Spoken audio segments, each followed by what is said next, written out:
Welcome to This Prepared Life podcast, where homesteading and the apocalypse meet. I'm Allison, your host.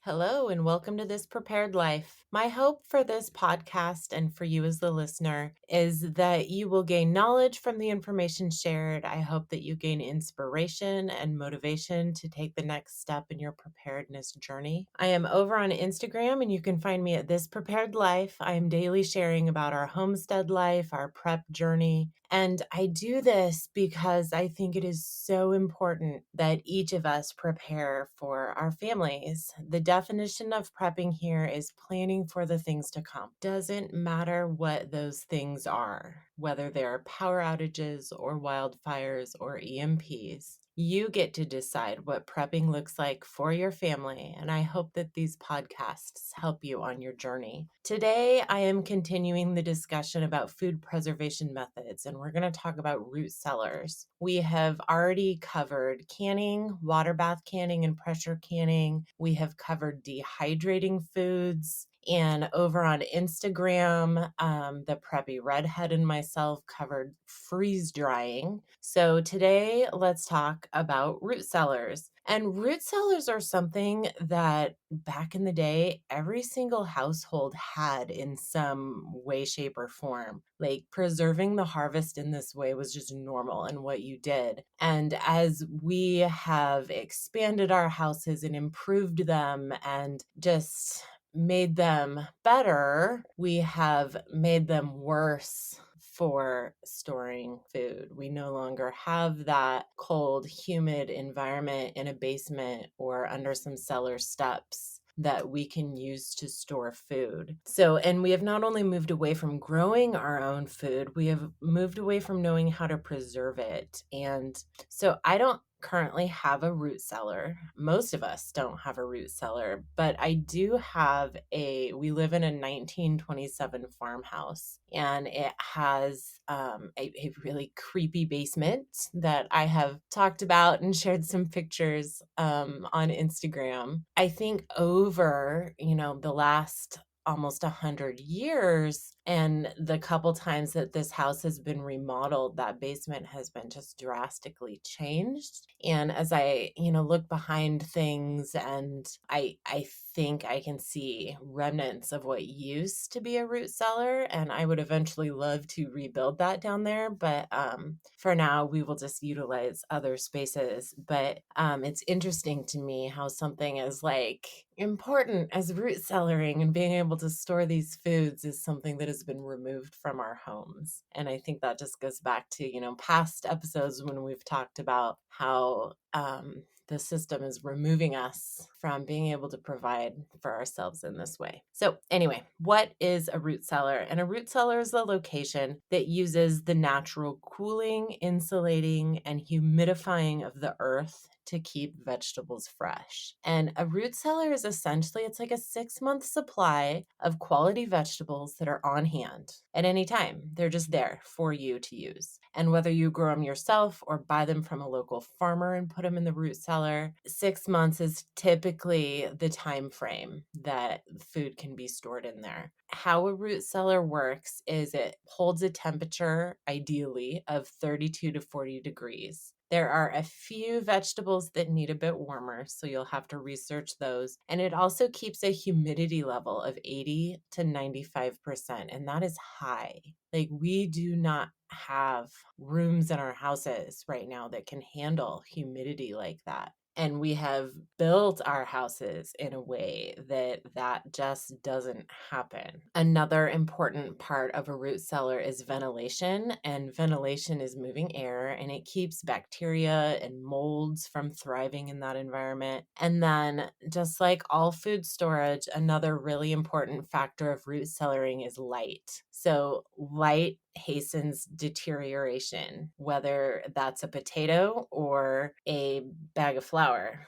Light, not good with food. So the cool temperature slows the release of ethylene gas from the crops, and it stops the growth of microorganisms. And the high humidity prevents the loss of moisture through evaporation. So when you have that shriveled carrot in your refrigerator, it didn't get enough humidity. A couple things to know about root cellars. They usually may not work in hot southern climates. They also should not be built where you have a high water table, and they shouldn't be built near septic systems or drain fields. I'm not going to go into a ton of detail on how to build one because there are so many different ways to do that. And there are also so many alternatives that you can use if you do not have the funds or the means to build an actual root cellar. Start researching that because root cellars really are just fascinating. So one of the beauties of root cellaring is it's minimal in the work that is needed. Unlike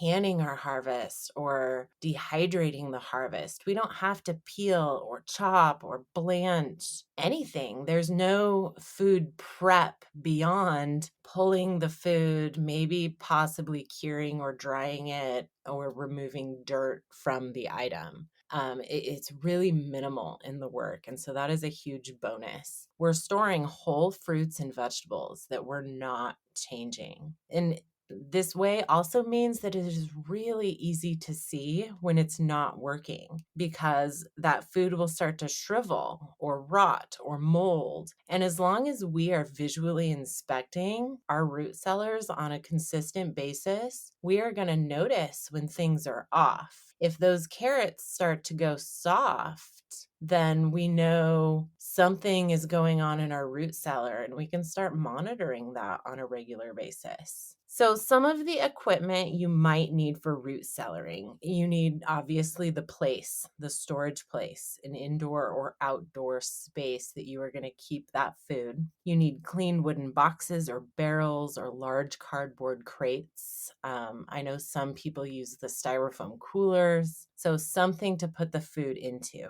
You need clean paper or leaves or peat moss, something for wrapping items or shredding and packing around items. And a helpful item is a thermometer and a humidity gauge because that can give you a picture. I keep one of those in my basement. And because I store my food down there, I also, even though it is not the ideal temperature, I use my basement as my root cellar. And so I watch my temperature and I watch my humidity. And I may not get as long of storage out of some of my vegetables because the temperature is a little higher than it should be, but I do get some storage. And so that's a bonus, and that's what I'm using because it's what I have. So the easiest way to root cellar, and this is technically not root cellaring, but the easiest way is to just overwinter crops in the garden. If you live in a climate that does not get a ton of snow, the ground is not going to be frozen solid, but it's cool, can you just store those carrots under a layer of straw and dig them up as needed? When we lived in Southwest Washington, that's what I did. Very easy to do it that way. Another option for a root cellar is to build a room in a cool basement. And there are so many great plans for doing this on the internet. They talk about ventilation and windows and building pipes for in and out. And so if you or your husband or someone in your community is able to do that and has those skills, look online and think about building a root cellar in your basement. Another way I have seen people do is by digging a hole and putting a garbage can or some kind of a wood box or a bin in the ground and then covering it. And this is a great way to utilize, the outdoor temperatures and the earth cooling this box, but not having to build a room. You can also utilize under house spaces or an old shed. And again, you're using like styrofoam coolers or bins of some kind. I've also seen people online just fill pits that they have dug in the ground, and they have had great success. I have never done that, and I would wonder about rodents and how do you protect from rodents in that situation. But if that is definitely something to look into. So a lot of different things can be stored in a root cellar, and some of it for shorter periods of time than others. Putting Food By has an excellent section in their book on root cellaring, and it also has a chart for each vegetable that shows its best humidity and where they suggest storing it. And so Putting Food By is a great book, and I highly recommend getting that one if you do not have it. So you can store apples and oranges and pears. Most of the root crops store really well in a root cellar: potatoes, beets, carrots, onions, parsnips, turnips, things like that. Cabbage and celery can store really well in a root cellar. Pumpkins, winter squashes store really well in a root cellar. Garlic stores amazing in a root cellar. Back in the day, the root cellar would have also held dairy and fermented foods. Anything that needed to be kept cool would have been stored in that root cellar. So you will need to research what to keep with what, as some foods are not meant to be stored next to others. Some people say even in the same room as others, but I don't have two root cellars, so I just don't put them next to each other. So root cellaring is a great way to get started on preserving your harvest and building up a store of food preps. Like I said earlier, it's really a 6-month layer of nutritious fruits and vegetables just sitting there waiting for you to use them. It can be done relatively inexpensively with some creativity. And I really hope that this got you thinking about different ways that you can create and utilize a root cellar for your own food preservation. I know that, we do not all have a root cellar, but there are so many different things we can do to try and create that same environment depending on where we live and our land and things like that. So definitely dig in and do some research, because I just find root cellaring fascinating, and I would love to one day turn a portion of my basement into a root cellar. So happy root cellaring, and thanks for listening. Thanks for listening today, and until next time, remember, every little thing matters, and a goal without a plan is just a wish. If you have any questions, feel free and find me on Instagram at This Prepared Life. You can also visit thispreparedlife.blogspot.com. If you enjoyed today's episode, I would love it if you would leave a review on Apple Podcasts.